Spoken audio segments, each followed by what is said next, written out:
This is the final part of my discussion. Let me tell you something. Alcohol doesn't solve everything. If you see that a person is more interested in consuming alcohol than getting to know you, walk away. Okay, just walk away. They're not worth it. And let me tell you something. There's one thing that bullies drink more than alcohol, they'll consume this more than any intoxicating substances. It's power. They start consuming that and it will consume them in the end. I've had enough bullying experience to tell you that when you start that quest for power, it will destroy you. If you want to start a real quest, a real good quest, go for a quest of freedom. Freedom is worth far more than power. Power comes and power goes, but you can always be free. I value my freedom more than you'll ever know. I've been in places where I absolutely detested them. And so I know the value of freedom. Let me tell you something. You think it's not important, but after knowing what I've been through, and yes, I have video of the wreck, well, not the wreck itself, but what happened, the after effects of the wreck from back in 2008. If you take a look at that car, you will know why I let people know when I get home safely. I have friends that I tell them, hey, I've made it home safe. They know because they watch YouTube videos right after I get back from wherever I've been. That would indicate that I'm safe. Or I'll post something on Facebook saying, hey, I'm safe and well. When you see wrecks like that, trust me, you want people to know where you are, well, that you're at least home safe. But let me also tell you this. There are plenty of horror stories on the internet. The tow truck doesn't always come. I know some people believe that, but it's not true. The tow truck doesn't always come, so if your car breaks down, don't be so quick to rely on a tow truck. It might come, it might not. Better to call your friends instead. Trust me, I know what I'm talking about. Now, a lot of people say, well, if I invited somebody to my house, it'd be real easy to find. Maybe for you, because you've been there many a time. But let me tell you something. Not everybody owns a GPS. They're expensive. And those GPSs don't always work. Trust me on this.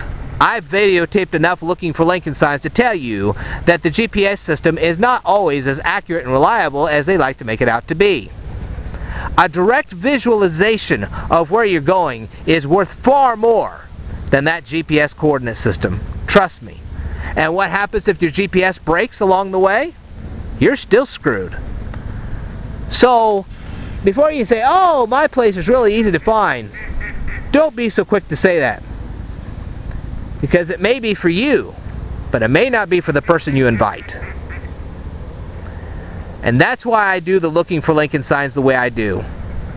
When you see where these places really are, you have a much better chance of finding them.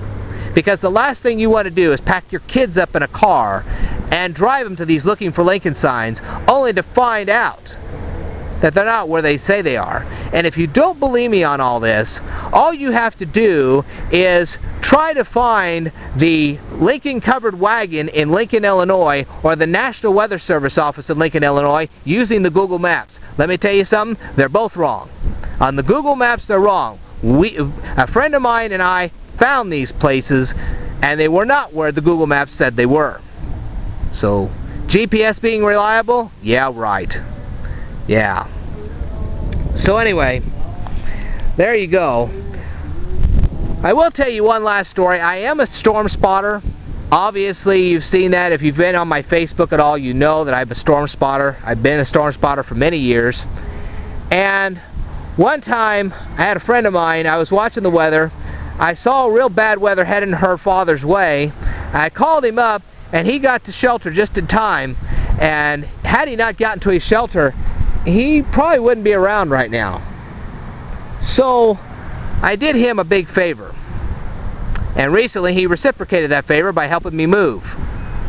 Yes, I'm in a new place, and no, I'm not going to tell you exactly where it is. But you've seen it now, so you know.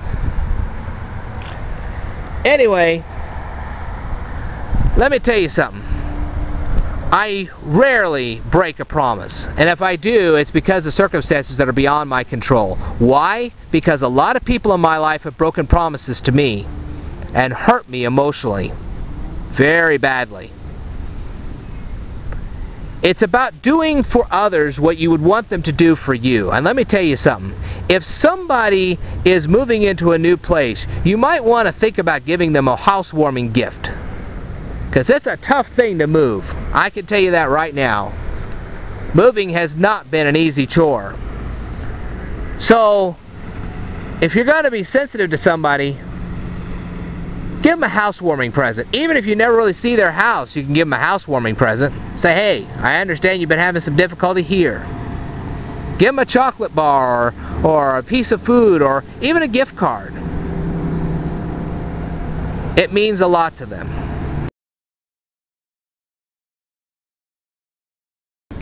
I'm going to do something for you.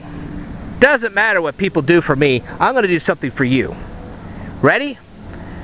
If you have a birthday, or you want somebody to send you a Christmas wish or whatever, you leave a note in my comments. Leave it on my channel, leave it on this video, I don't care. You do that, and I will make a personal video just for you to say happy birthday, or to say Merry Christmas, or to say Happy Easter. I'll do that for you, because I know what it's like to not have a good birthday. And I know what it's like not to have a good Christmas. They've not all been like this, but there's been a few Christmases and a few birthdays that have been pretty bumming. If you've ever had one of those, you become more sensitive to it. Let me tell you something. If you have problems making friends in this digital age, make a video like this. Let the world know who you really are. Let them know where you stand, why you do what you do, why you think what you think. We just have such a busy world today that something like this is almost necessary. You now know who I am, you know how I think, and you know why I think how I think. And that's the most important thing. Well, now that I've properly introduced myself, I'm going to let you take a look at me. Ta-da! Here I am. I don't look as old as I am because I used to work a lot of swing shifts when I was back at that grocery store. They would make me work from 1 o'clock in the afternoon till 10 o'clock at night, and then they would make me work 8 o'clock in the morning till 5 o'clock the very next day. I was a regular Rip Van Winkle. And my body didn't age as fast. At least not on the outside. On the inside, that was a different story. But that's why. I can tell you I don't feel my age, and I don't act my age. I guess that's kind of a good thing. But that's what I'm all about. I will also tell you that back in 1994, I picked up a speed reading book, learned how to speed read, and then sped read the memory book by Harry Lorraine. And that made me 7 to 8 times smarter than I had ever been in my entire life. And if you don't believe me, I can tell you that I learned 6 chapters of medical terminology in the past month and a half. That's quick. That's why they call me the speed learner of YouTube. Well, actually, I came up with that name myself, and just people have just kind of adapted to it.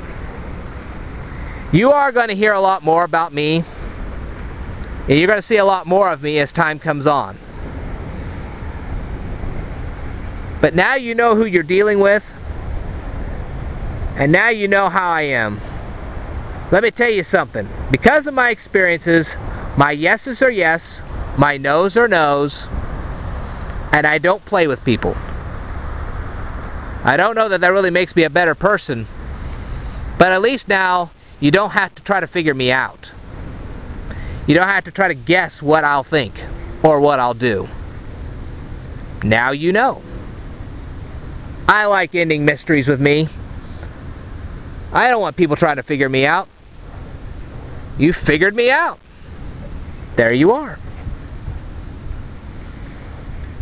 Well, there's a little mini biography of the great speed learner of YouTube. I do care about people, and I hope one day they'll reciprocate me.